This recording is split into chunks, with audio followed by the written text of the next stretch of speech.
ہمارے ساتھ احمد ہمارے ساتھ موجود ہیں۔ سر آپ کے وقت کا بہت شکریہ۔ احمد سعید مناس اس وقت ہمارے ساتھ موجود ہیں۔ جی سر، آپ کا بہت شکریہ۔ بتائیے گا آپ اس فیصلے کو کیسے دیکھ رہے ہیں؟ پاکستان کی ہسٹری میں ایوب خان کے بعد عاصم منیر کو فیلڈ مارشل کا عہدہ دیا گیا ہے، کیسے دیکھ رہے ہیں آپ اس فیصلے کو؟ جی انتہائی خوش آئند، بہت بہترین فیصلہ کہ جیسے 1965 میں جنرل ایوب خان کی قیادت میں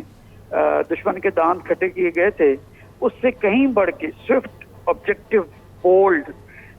ریسٹرینٹ سے بھرپور، ذمہ داری کے ساتھ، تحمل مزاجی کے ساتھ ان 1965 کے جو آبجیکٹو، ملٹری آبجیکٹیوز اچیو کیے گئے تھے، اس سے ڈبل آبجیکٹیو 10 گھنٹے کے اندر اچیو کی گئے، جو بہترین طور پہ ریفلیکشن ہے فیلڈ مارشل عاصم منیر الحمدللہ کی جو بیٹل انڈرسٹینڈنگ ہے، ان کی پلاننگ ہے، ان کی اسٹریٹجی ہے، ایگزیکیوشن ہے، سسٹیننس ہے، تو ویری ویل ڈیزرو پروموشن، جو کہ آئندہ آنے والے دنوں میں جو ہے پاکستان آرم فورسز کی جو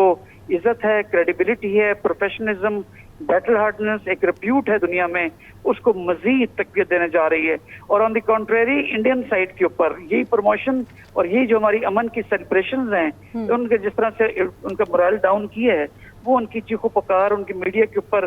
واضح طور پر دیکھی جا سکتی ہے۔ اور میں سمجھتا ہوں کہ پولیٹیکل لیڈرشپ اور ملٹری لیڈرشپ کا ایک پیج پہ ہونا، قوم کا سبز ہلالی پرچم کے نیچے پرعزم ہونا، متحد ہونا، اس تمام فتوحات کا جو ہے وہ ایک مظہر ہے، ایک ریفلیکشن ہے۔ اور اسی لیے فیلڈ مارشل عاصم منیر صاحب الحمدللہ ان کی جانب سے کہا گیا کہ کئی اس طرح کی پروموشنز اور فیلڈ مارشل شپ پاکستان کے اوپر قربان ہیں، کیونکہ جو ہے یہ تمام چیزیں ان غازیوں اور شہیدوں کے نام ہے کہ جنہوں نے پاکستان کے وقار کو بلند کرنے میں اپنا کردار ادا کیا ہے۔ بالکل احمد سعید صاحب، یہ بتائیے گا کہ air chief marshal Zaheer Ahmed Babar Sidhu کی مدت ملازمت بھی پوری ہونے کے بعد ان کی خدمات حاصل کی جائیں گی، یہ فیصلہ بھی ایک متفقہ طور پر کیا گیا ہے، کیسے دیکھ رہے ہیں آپ اس کو؟ دیکھیں، اس کا جو مین اس میں جو آپریشنز کیے گئے وہ ایئر فورس کی جانب سے کیے گئے تھے۔ ایئر فورس کے اندر شاہینوں نے جس طرح اس ملٹری اسٹریٹجی اور اسٹریٹجک آبجیکٹیوز کو اتنے چھوٹے ٹائم کے اندر اور